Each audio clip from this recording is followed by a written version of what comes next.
tẹ́ ẹ bá fẹ́ rí fíṣàn yín ẹ rí fíṣàn, ẹ lè rí fíṣàn sí gbogbo àgbáyé, ẹ lè rí fíṣàn sí ara yín, ọmọ yín, ọ̀rẹ́ yín, ojúlùmọ̀ yín. Àmọ́ tẹ́ ẹ bá ti ń dórí ọ̀rọ̀ Sunday Igboho májàsọ́lá, ibẹ̀ yẹn gangan lẹ ti ní problem pẹ̀lú mi.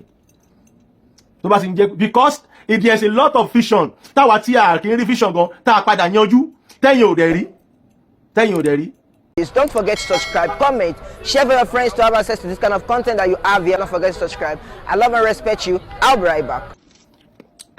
Mo gbọ́ tí ẹnìkan náà tún padà jáde pé òun rí vision bólóyè Sunday Igboho wọn gbọ́dọ̀ wálé. So ẹ mọ̀ pé kì í ṣe gbogbo èèyàn lórí ẹ pé kì í ṣe gbogbo èèyàn lójú ẹ là. Ẹni tí ò bá tí rìn àwọn ìrìn kan tó yẹ kó rìn nínú ayé ojú ẹ ò lè là, kò lè gbọ́n, kò lè gbọ́n. Kò ń ṣọ̀rọ̀ ariwo. Ṣé ẹ rántí ìgbà tán fẹ́ dìbò tí mo ní Ọlọ́run má yẹ kí a kábàámọ̀ pé olóyè Sunday Igboho sílé, pé Ọlọ́run má yẹ ká padà regret pé mánu yìí ò sílé. Kò dìgbà téèyàn bá máa wọnú yàrá èèyàn kéèyàn tó mọ̀ èèyàn tán, ojúmọ́ tó yónú. Kò dìgbà tó bá ń wọlé tí èèyàn wọlé wọ̀de kó tó mọ béèyàn ṣe tó. Ọlọ́run tóbi lọ́ba kò fara ẹ̀ hàn, iṣẹ́ ọwọ́ ẹ̀ là ń rí pé ọba yìí ọba tó tóbi ni. Bẹ́ẹ̀ dá ṣe ń sùn bó ṣe ń jí kò mọ̀. Kò sí bí mo ṣe wù kí n jẹ́ alágbára tó, bó ṣe wù kẹ́ jẹ́ alágbára tó, ara máa fún yín ni pé àsìkò ti ń tó, àmọ́ ẹ̀dá kan ò lè mọjọ́ tó máa lọ. Pé tó bá di Thursday o, I'm going, irọ́ ni. You can never know it. Ọlọ́run ló ju ẹ̀dá lọ. Ẹni tó rí vision sí gbogbo ayé tí ò wá ta wá pariwo pé òun rí vision tó kọ̀ take a step, òun yẹn ni confirm onífisàn. Mo rí pé ọ̀pọ̀lọpọ̀ ó wà tó yẹ pé ọpọlọ wọn báyìí ẹ̀yìn ló wà, ó sún sẹ́yìn. Bẹ́ẹ̀ ni kì í dẹ̀ ṣe gbogbo èèyàn lójú ẹ̀ là. Àmọ́ láti mú àrídájú wá fún gbogbo ayé pé olóyè Sunday Igboho máa dé, ẹni tó bá ní kọ́ má dé òun là ní dé bá lágbára Èdùmàrè. Ẹ wo ọ̀rọ̀ tó wà nílẹ̀ yóò kí ń ṣariwo. Ìwọ tó bá ti ṣúọ̀ fún, tó o bá ti mọ̀ pé orí vision yẹn confirm lóòótọ́, supported with àwọn mọ́mí mi àtàwọn dájì mi kan, and èmi Saheed alára náà bẹ́ẹ̀ ṣe mọ̀ pé gíran lè mi ẹnu ò ṣe yẹ́rìngì làwa ń lò, góòdì làwa ń kó sọ́run, àwa kì í lò lẹ̀kẹ̀ ọ̀bọ̀ tí yálà ya anybody tó bá rú wa sọ tó rá wúwo lé ó máa wú ó wúwo gan, ẹnu ò ṣe. Torí mo rántí ìgbà kan tó fẹ́ ṣe election tí kan gbọ́ pẹ̀lẹ́ jáde pé àwọn tán ní babaláwo tó confirm tán ṣe àwọn làwọn ní, tí mo wá reply gbà yẹn pé ẹni tó dífá fún olóyè Sunday Igboho àti bàbá Banji Akintoye, tẹ́ ẹ̀ bá gbàgbé program yẹn mo ní àwọn gan l'original. Torí bó ṣe wà yìí tó bá jẹ́ confirm tí n bá ti rí ẹ, kódà kí n bá wù ẹ́ online mo mọ̀ pé confirm ni ẹ. Tó bá dẹ̀ jẹ́ fake àwa mọ̀, a lè má pariwo ẹ̀ jáde tó bá tàǹbà dé ọ̀dọ̀ àwọn èèyàn mi o. Tó bá tàǹbà dé mi ní kọ́ má kẹ́nìbọ̀dì má ṣiṣẹ́ níbi tó bá wù bọ̀ wá ṣe nǹkan gidi fún wọn, má dẹ̀ gbowó lọ́wọ́ wọn sá lọ, ìyẹn ló lè fa problem mi àti ẹ. Bọ̀ tó bá ti ṣe nǹkan tó fẹ́ fún wọn oríṣiríṣi ni iṣẹ́ mi wà á jẹ́ lójú ẹsẹ̀, iṣẹ́ mi dẹ̀ wà á jẹ́ lọ́jọ́ iwájú. Iṣẹ́ yàtọ̀, ara yàtọ̀ sára ní ìbá ẹ̀fà lórí yẹn. Àmọ́ wá gbá àwọn èèyàn mi, tó bá gbá àwọn èèyàn mi tó bá sunkún wá bá mi ó máa fa issue láàrin mi àti ẹ. That is why táwa fi máa ń já àwọn ráǹkì tó bá ti rìn dé. Tẹ́ ẹ bá fẹ́ rí vision yín ẹ rí vision, ẹ lè rí vision sí gbogbo àgbáyé, ẹ lè rí vision sí ara yín, ọmọ yín, ọ̀rẹ́ yín, ojúlùmọ̀ yín. Àmọ́ tẹ́ ẹ bá ti ń dórí ọ̀rọ̀ Sunday Igboho májàsọ́lá, ibẹ̀ yẹn gangan lẹ ti ní problem pẹ̀lú mi. Tó bá ti ń jẹ́ because it is a lot of vision táwa tí a kì í rí vision gan tá a padà yanjú tẹ́yìn ò dẹ̀ rí. Ọ̀rọ̀ tí mo ń sọ ẹ máa yé àwọn èèyàn mi kankan, ó dẹ̀ máa yé májàsọ́lá pẹ̀lú nǹkan tí mo sọ, bàbá kan máa rẹ́rìn tó bá wo fídíò mi ni. Ọ̀pọ̀lọpọ̀ nǹkan tó ti ṣẹlẹ̀ l'underground tẹ́yìn ò rí as vision tọ́lọ́run gbé wá fún yín la fi ń sọ pé rọ́lẹ̀ ń pa.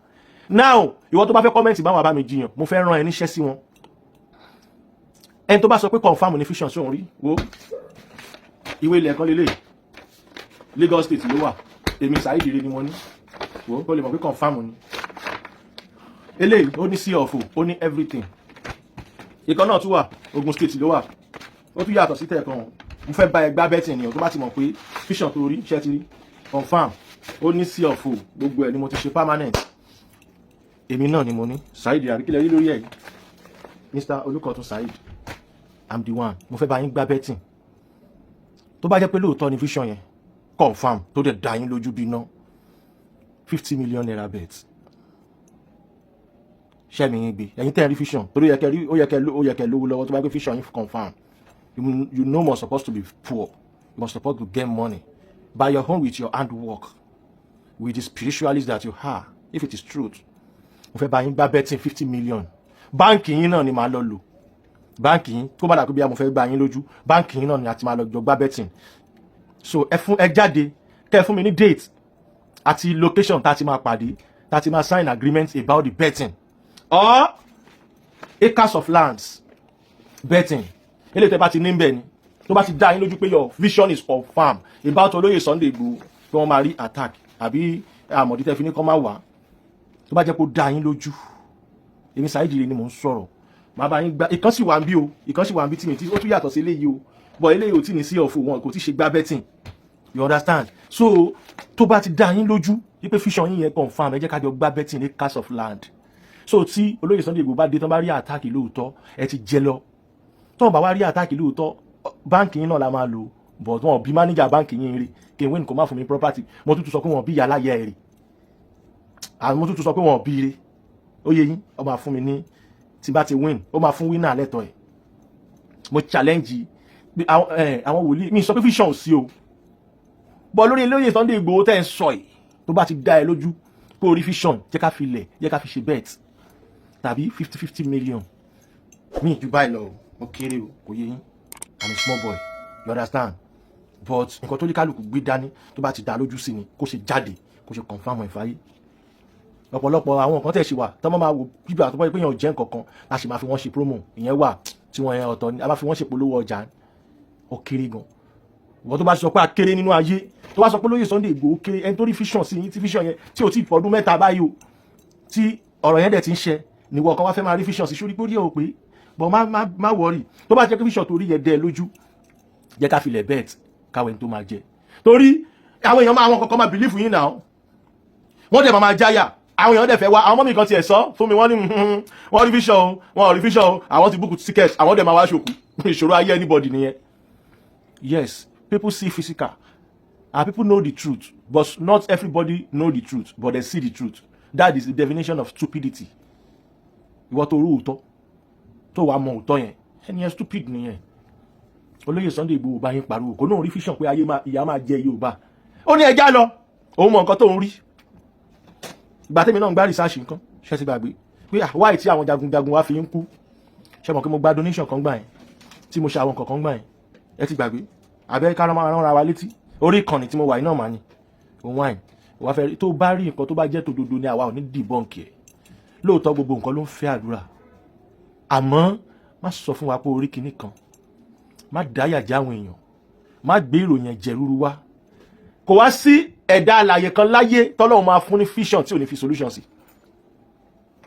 kò sí tó bá yẹ pé vision lórí confam I'm coming my baby I'm coming tó bá jẹ́ pé ó confam lóòótọ́ Ọlọ́run á ti fi solution sí television yẹn pé this is the solution instead of you to come out and be making noise about the vision noise solution ẹ̀ máa pariwo at least tẹ bá need the help tẹ sọ̀rọ̀ síta tẹ ń ṣe 419 torí kan nínú wa ti mọ̀ pé ó lu jìbìtì ná nínú àwọn tó jáde yẹn wa ti mọ̀ mo dẹ̀ ní confam ẹ̀ lọ́wọ́ in case tó bá fẹ́ bá mi pò mo èmi fún ara mi ni mo bò wọ́n láṣìírí lọ́dọ̀ mọ́ mi yẹn the woman was send money kò dẹ̀ wọ́n fi tiẹ̀ fún ní just ordinary water ó dẹ̀ pè wọ́n gbé kọlu ẹ̀ mọ́ Yoruba nation is the best DNA ó tú àṣírí everybody síta open everybody people knows me with my character people knows you with your character people know who you be they know who am I ó tú àṣírí everybody ó jẹ́ ká mọ̀ pé kàńdá lélẹ̀ nínú ìrẹsì lélẹ̀ ó ṣe jẹ you dey whine us ni so in case you ready for the bet I'm ready location tó bá ti jẹ́ pé vision yẹn ó dá ẹ lójú use your property and you bet let's bet now I'm ready I Saheed I'm ready let's bet now mo lè fi gbogbo mẹ́tẹ̀ẹ̀ta gan bet kò ní meaning let's bet now tó bá jẹ́ kí vision torí dẹ lójú but tí n bá ti jẹ má ṣe àní o o ti rójú mi méjèèjì mi ò fáyín o mo gíran gan nínú ayé tó bá dẹ̀ tí mọ̀ ọjọ́ tí pàdé bá pòdì tó bá pa èmi àti ẹ̀pọ̀ ló máa mọ̀ ọmọ dáadáa ni mi mo gentle gan o but o kò lè shit mi ni o nǹkan tó wà bẹ́ẹ̀ nìyẹn o so let's bet now tó bá ti jẹ́ pé if it is true your vision is confirmed that make olóyè Sunday Igboho never come out no noise let's bet you see that your property or 50-50 M let's bet I have supporter don't worry about owó yẹn a máa provide ẹ a máa ti gbé sí báńkì a máa ti gbé sílẹ̀ kó tó dọjọ́ náà but tètè come out now, this is your lucky o, this is your opportunity o, tètè come out now and let's bet 50 million kò jù bẹ́ẹ̀ lọ. Ibẹ̀ láyé ti máa mọ̀ pé òótọ́ wà irọ́ wà. If you want to be dẹ́rùbà àwọn èèyàn you are free but not here, not our side. Òun wáìnì wá ṣá ṣé o rò pé nàbà kéèyàn wá agbára kókó gbogbo ẹ̀ sọ́wọ́ àtọrùn? No be by that. Ojúmọ́ tó yónú. And I will advise people to shine eyes. Shine your eyes. Shine your eyes. This is why I don't used to follow people make noise. Iṣẹ́ ọwọ́ mi ló máa rí tó máa fi mọ̀ pé ẹni dẹ̀ ń try o. Mi ò lẹ́jọ́ bẹ́ anybody o. Let's quick do the bet. Ó pay ẹ̀jú Naija bet lọ tó bá yẹ pé Truth ní vision torí ọ̀gá. This is ODUA TV Watch. Don't forget to subscribe, comment your opinion, like, comment and share so that other people can get access to what you enjoy on our channel. Thank you. We love you.